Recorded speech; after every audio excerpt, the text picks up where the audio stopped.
Hello, जय हिंद। आप सभी कैसे हैं? मैं आशा करती हूँ आप सभी स्वस्थ होंगे।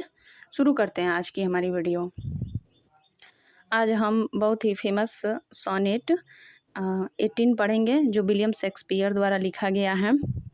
यह 154 सोनेट का कलेक्शन है जो शेक्सपियर के द्वारा लिखा गया है और ये पब्लिश हुआ है 1609 में।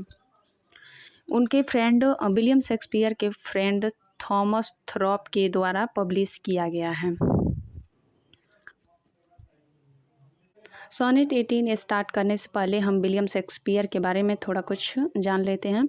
विलियम शेक्सपियर का बॉर्न है 23 अप्रैल 1564।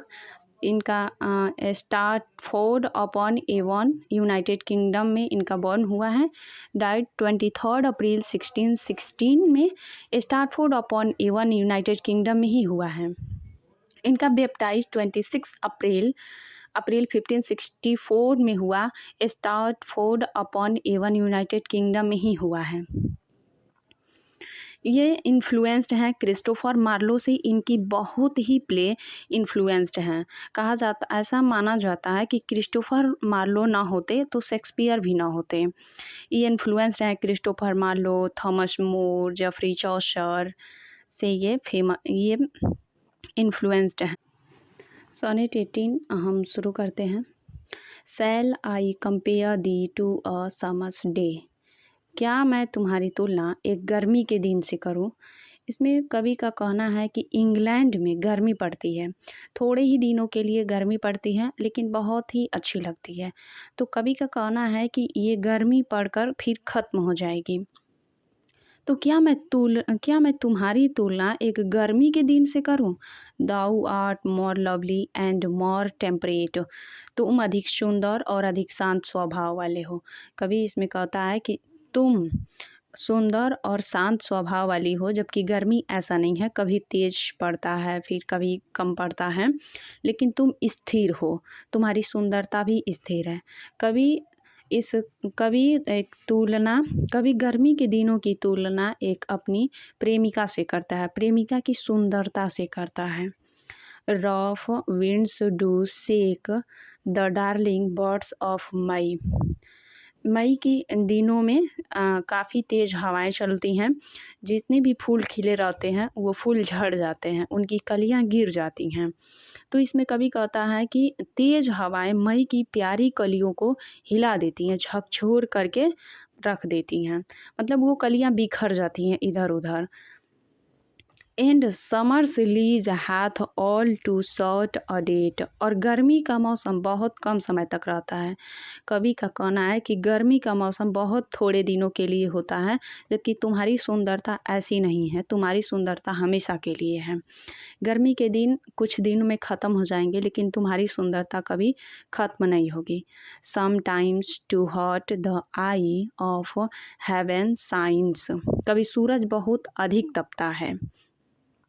कभी कहता है कि सूरज भी कभी अधिक तपता है, कभी कम तपता है, लेकिन तुम्हारी सुंदरता ऐसी नहीं है कि कभी अधिक हो कभी कम हो। तुम्हारी सुंदरता एक जैसी ही चमकती है। And often in his gold complexion dimmed. और अक्सर उनका सुनहरा रंग फीका पड़ जाता है, और जो सूर्य का प्रकाश होता है उनका जो सुनहरा रंग होता है वो फीका पड़ जाता है, जबकि तुम्हारी सुंदरता कभी फीकी पड़ने वाली नहीं है। And every fair from fair some time declines. हर सुंदर चीज़ एक दिन अपनी सुंदरता खो देती है।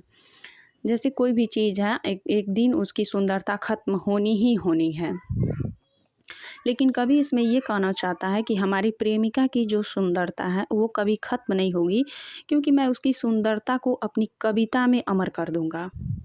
बाई चांस और नेचर्स चेंजिंग कोर्स अनट्रिमिड। कभी संयोग से, कभी प्रकृति के बदलते मार्ग से।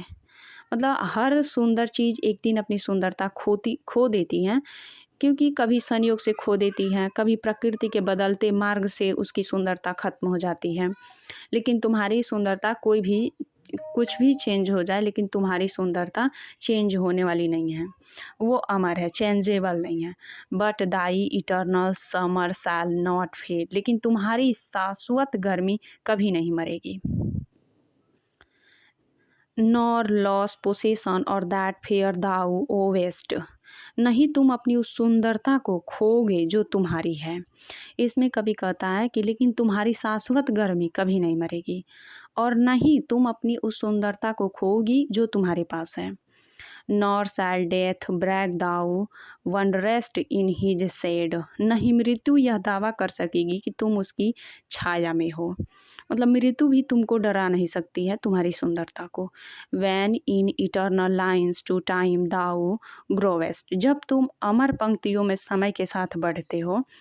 मतलब कवि कहता है कि हमारी कविता में तुम जब पंक्तियों के साथ बढ़ती हो तब so long as men can breathe or eyes can see, जब तक मनुष्य सांस लेते रहेंगे या आंखें देखती रहेंगी। So long lives this and this gives life to thee, तब तक यह कविता जीवित रहेगी और यह तुम्हें जीवन देती रहेगी। इसमें कवि यही कहता है कि प्रिय व्यक्ति की सुंदरता केवल गर्मियों के एक दिन जैसी नहीं है, बल्कि उससे भी अधिक सुंदर और अस्थायी है। समय और मृत्यु भी उसकी सुंदरता को मिटा नहीं सकते, क्योंकि वह कवि की पंक्तियों में हमेशा के लिए अमर हो गया है। आज के हमारा वीडियो ख़त्म होता है। Thank you.